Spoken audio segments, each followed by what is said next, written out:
Olá, este é o Old Waycast, eu sou o Carlos Borges e vamos dar prosseguimento depois de uma pausa ao Old Way News, onde eu trago a, matérias do Twitter, da Revista Oeste e de outros órgãos, plataformas, para a gente discutir, compartilhar e eu comentar as matérias. Vão todos os links das matérias e até alguns mais estarão aqui abaixo na descrição do vídeo. E o primeiro assunto é do jornalista independente, correspondente internacional Ivan Kleber, no Twitter. E ele diz assim: Reino Unido, homens que se sentem mulher ou mulheres trans serão proibidos de serem internados em enfermarias exclusivas para mulheres, de acordo com o plano apresentado pelo governo. A chamada linguagem inclusiva também deve ser erradicada. A secretária de Saúde, Victoria Atkins, declarou que a linguagem utilizada pelo sistema de saúde deveria ser clara e fazer sentido para as pessoas e não erradicar as mulheres. É o óbvio ululante. Não sei por quê, qual o movimento de trás disso, mas é uma chamada à consciência, porque a coisa estava indo às raias da loucura. Reino Unido ainda, a AstraZeneca está sendo processada em uma ação coletiva por alegações de que sua vacina causou mortes e ferimentos graves em dezenas de casos.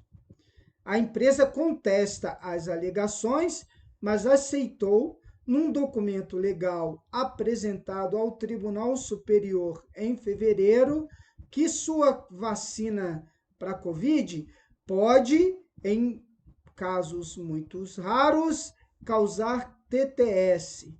TTS, que significa Síndrome de Trombose com Trombocitopenia, faz com que as pessoas tenham coágulos sanguíneos e uma contagem baixa de plaquetas no sangue. Se falássemos isso durante a pandemia, estava cortado o vídeo, estava cortado o canal, mas como vive citando a Ana Paula Henkel, de dos pais dos Estados Unidos, fatos são coisas teimosas.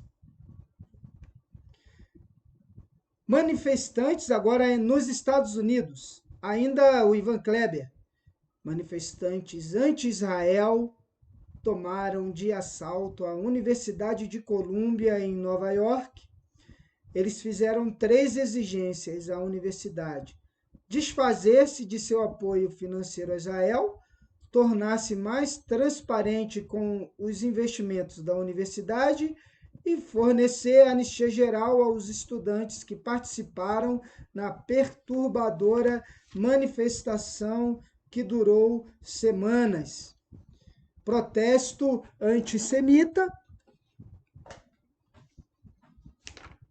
O protesto que já se irradiou para a Europa é mais um tumulto provocado por wokes, jovens progressistas tolos. E como diz a matéria da revista Oeste, citando o New York Post, George Soros está bancando toda a bagunça, todo esse falso protesto fake. George Soros despejando muito dinheiro na mão desses jovens estudantes e ONGs esquerdistas.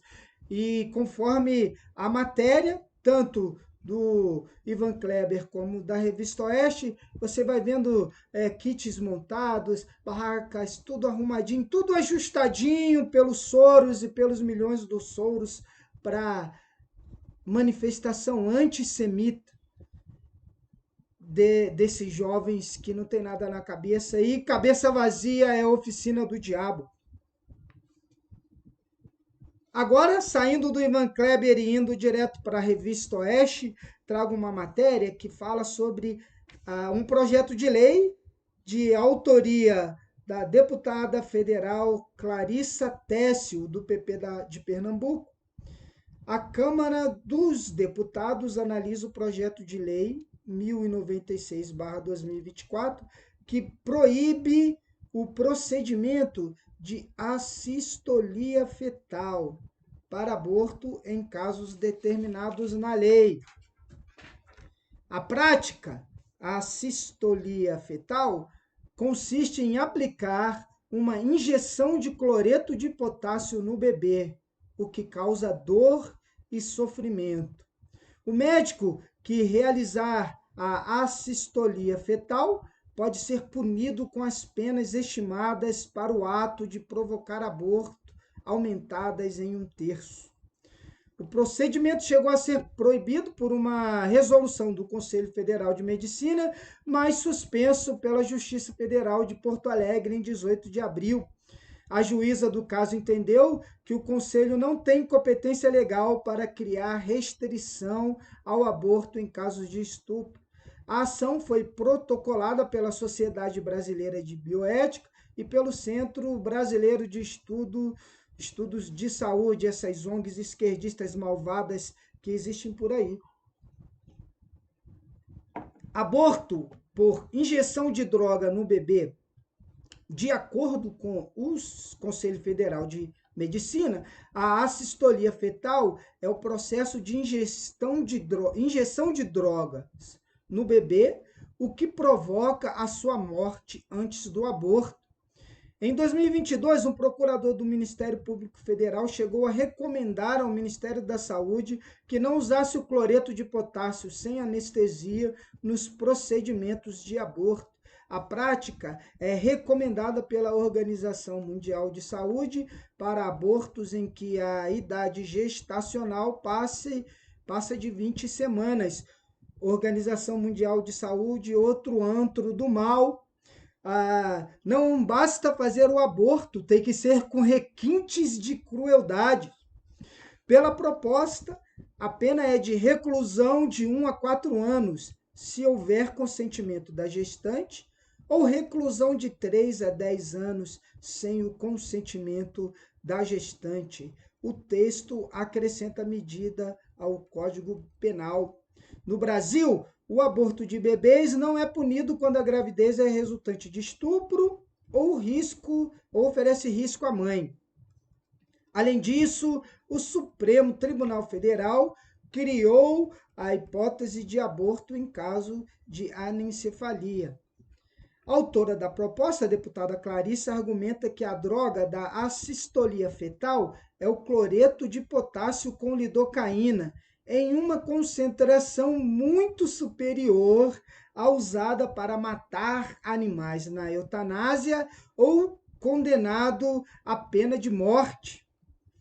Ela lamenta que milhares de procedimentos de assistolia fetal sejam praticados por médicos forjados no inferno. O cara estuda quase uma década a medicina para fazer esse tipo de barbárie e covardia infernal.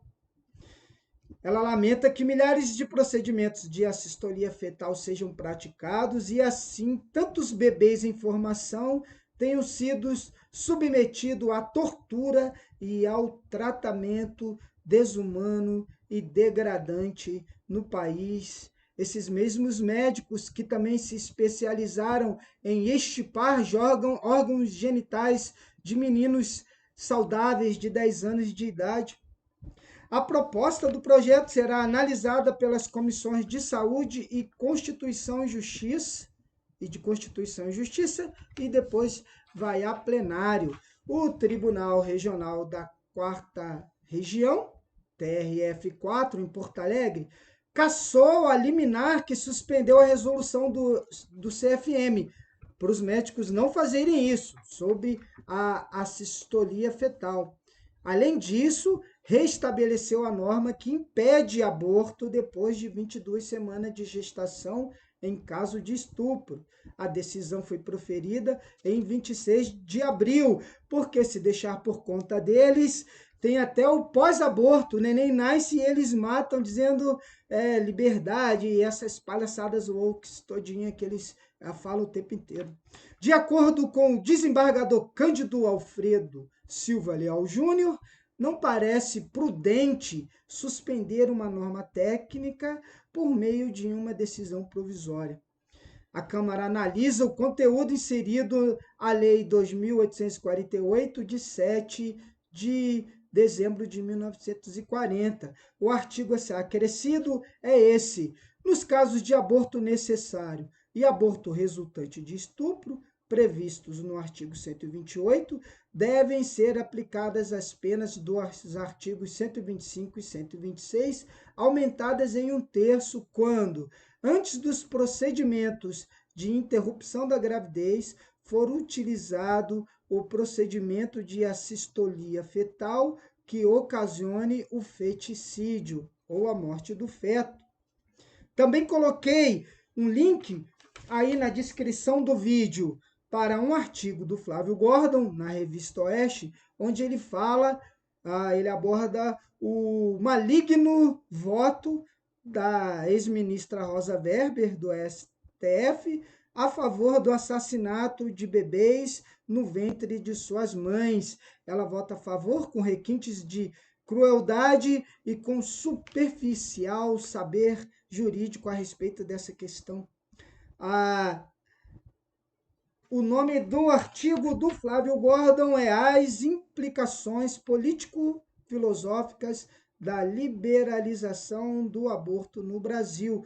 Artigo de Flávio Gordon, publicado na edição 185 da Revista Oeste, com link na descrição. E a última matéria: mulher passa por cirurgia inédita e ganha rim de porco. Lisa Piano se tornou a primeira pessoa a receber o órgão animal, já tendo uma bomba cardíaca no lugar do coração. Lisa Pisano, de 54 anos, é a segunda pessoa na história a receber um transplante de rim de porco. Nesse contexto, ela se tornou a primeira a passar por esse tipo de procedimento, já tendo colocado uma bomba cardíaca no lugar do coração. Lisa recebeu o rim no dia 12 de abril desse ano, uma semana depois de ter instalado a bomba cardíaca mecânica. A operação foi realizada no Hospital Langone Health, da Universidade de Nova York, nos Estados Unidos. Antes da cirurgia, a paciente precisava passar por diálises, que ocupavam muito tempo da sua semana. Essa rotina reduzia a expectativa de vida dela para dias, ou no máximo semanas. É incrível considerar que as conquistas científicas que nos permitem salvar a vida de Lisa hoje não estavam disponíveis há pouquíssimo tempo, afirmou o líder da cirurgia, Robert Montgomery. Esse é um esforço de avanço da medicina que beneficia a todos. Devido às condições médicas crônicas, Lisa já não tinha mais um organismo compatível para receber um transplante de órgãos.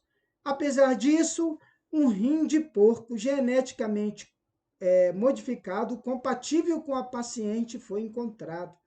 Mesmo com anticorpos que tornavam a busca de um rim humano altamente restritiva. O primeiro transplante de rim de porco da história, no dia 16 de março de 2024, foi um homem chamado Richard Steinman. Protagonizou o primeiro transplante de rim de porco na história. O médico brasileiro Leonardo Riella foi o responsável por conduzir a operação. Steinman foi diagnosticado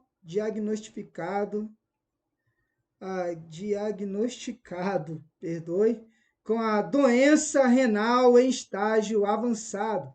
De acordo com os médicos, o homem com diabetes tipo 2 e hipertensão fez diálise durante 7 anos. No ano de 2018, chegou a receber o rim de uma outra pessoa. No entanto, acabou não funcionando como esperado, voltando para a diálise no ano de 2023. no dia 3 de abril de 2024, Steinman, enfim, recebeu alta do hospital em Boston, nos Estados Unidos. E saúde para ele, Steinman, e para Lisa. E assim terminamos mais um Old Way News. Todos os links e alguns acréscimos na descrição do vídeo. Obrigado por estar aí conosco. Old Way Cast, na velha estrada, a moda antiga.